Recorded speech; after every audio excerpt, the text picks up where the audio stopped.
So right now, there's serious talk all across Nigeria, especially in the north, about this whole story that Fulani bandits are suddenly on the run after a so-called United States message went viral. People have been forwarding videos, screenshots, even voice notes claiming that the US has stepped in, that some message from Washington scared the bandits away. But let's calm down and talk about what's really going on. See, for a long time, many communities in northern Nigeria have been battling this problem of bandit attacks, kidnappings, raids, and all kinds of terrible things. Families have been forced to leave their homes. Farmers can't go to their farms freely, and roads that used to be safe are now risky to travel at night. Everybody knows it's been tough. So when a video or a message appears online saying that the US has warned the bandits and they're now running away, people quickly share it because honestly, everyone wants to hear good news. But the truth is more layered. That message that went viral, it came from some strong-worded comments that US officials made recently about the rising violence in northern Nigeria. They said the United States was watching closely, that the attacks on civilians were unacceptable, and that the international community could step in with stronger measures if things didn't improve. And once that statement hit social media, people twisted it into something else, saying that American troops were already on their way or that drones were hovering somewhere. Please, my people, before we go deep into this gist, if you're watching right now, kindly like this video and subscribe to the channel. It really helps me bring you verified updates without mixing truth and rumor. All right? Thank you. Now, after that viral message, reports started coming in from some local areas that a few bandits camps had been deserted. Some villagers said they noticed unusual quietness in places that used to be active with gunmen. Security sources confirmed that Nigerian forces had been carrying out more airstrikes in Zamfara, Katsina, and parts of Kaduna around that same time. So yes, there was some movement, but we have to be careful before saying it's the US message that made them run. From what I found out, most of the movement came because the Nigerian military had intensified its operations. The Air Force had been targeting bandit hideouts, and ground troops were moving in to clear the forests.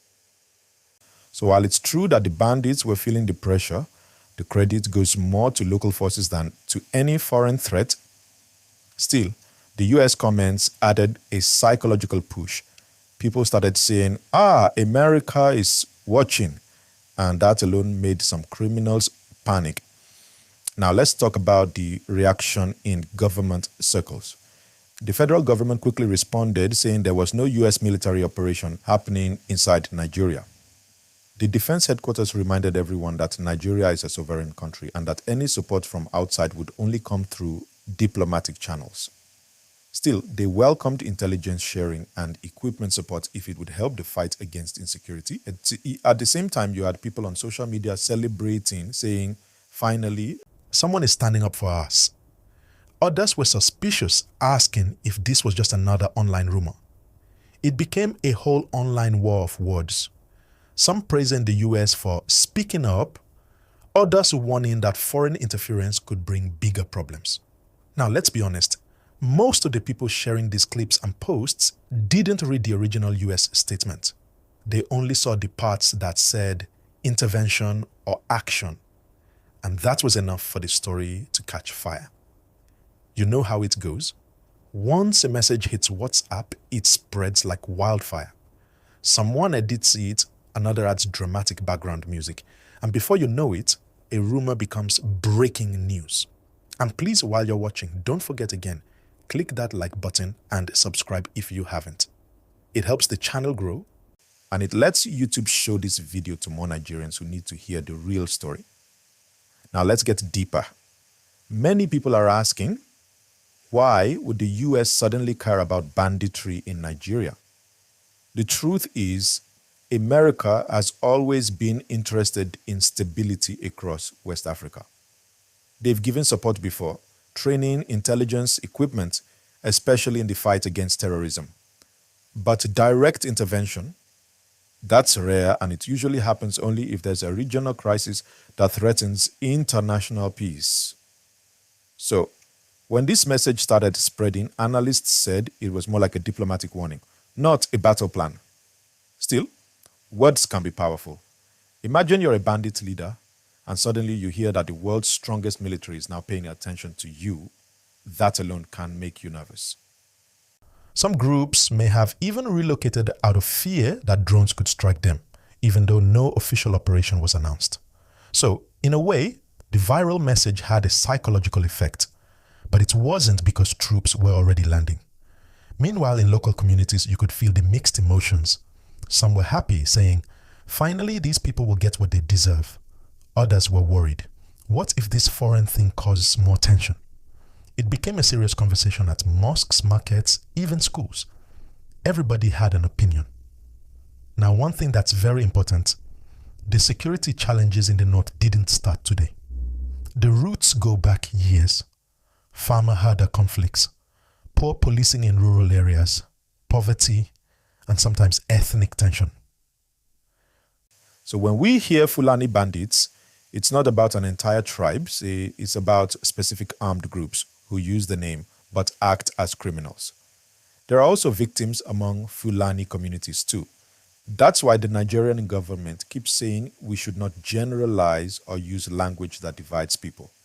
At this point, let me quickly remind everyone again, please, if you're enjoying this gist, like this video, and subscribe so that more people can get balanced updates.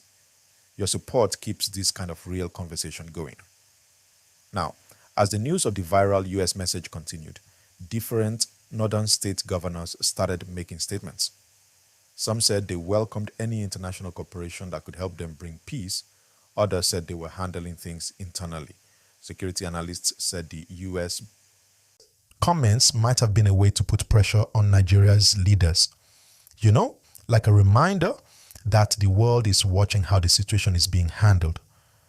But something else happened around that same time.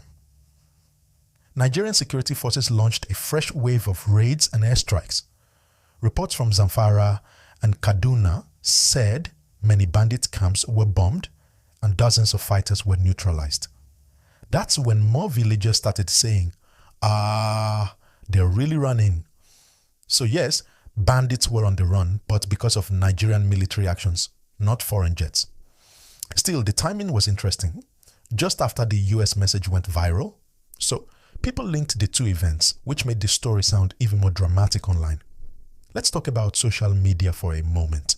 Platforms like TikTok, X, and WhatsApp have become powerful sources of news, but also dangerous tools for spreading false information. Someone can post a fake audio clip with a voice that sounds American, and before you verify it, it's already in thousands of phones. That's why, if you're watching me right now, always cross-check before you share. Ask yourself, who posted it first? Which reliable media house confirmed it? Does it have a date, a source, or just forwarded many times? Please pause for a second and like this video now if you're learning something new. It really supports the work we're doing here. Thank you so much. Now let's shift to the emotional side of this story. Imagine being a farmer in Sokoto or Zamfara who has been living in fear for months, and then one morning you hear that the bandits are running away because the world has noticed, even if it's not fully true. That kind of hope can lift spirits. Some villages even started organizing Thanksgiving prayers. They said maybe God was using any means to bring peace, even a viral message. Meanwhile, security experts were warning that while optimism is good, people should remain cautious. They said bandits sometimes retreat temporarily when the heat is high, only to regroup later in another area. So they encouraged communities to keep supporting security forces and not let their guard down. Also, there were reports of local vigilante groups stepping up, working together with the army to protect villages. And that's one positive thing that's happening. People are becoming more united in the fight for peace. Before I continue, I want to say this again. If you're following this story and you appreciate hearing the facts without fear or bias, please hit that like button and subscribe. You're helping us reach more Nigerians who want truth, not just gossip. Now, here's another interesting part. Some international commentators started saying that this viral story showed how powerful social media influence has become in Africa. A simple statement can travel faster than official news and even shape security reactions. Some said the Nigerian government should use the same energy to spread verified information and counter fake ones. That's a fair point. Because when people feel ignored or hopeless, rumors become stronger than official press releases. The US Embassy later clarified that America respects Nigeria's sovereignty and that there was no direct intervention happening. But they also reaffirmed that they support efforts to fight insecurity through partnership, intelligence sharing, and humanitarian aid. So again, it's about collaboration, not confrontation. Now, as days passed, people started calming down. The online noise reduced and news channels went back to covering other stories. But that viral headline, Fulani Bandits on the run after US message, had already done its work. It brought hope, fear, confusion, and conversation, all at once. And that shows you how powerful words can be.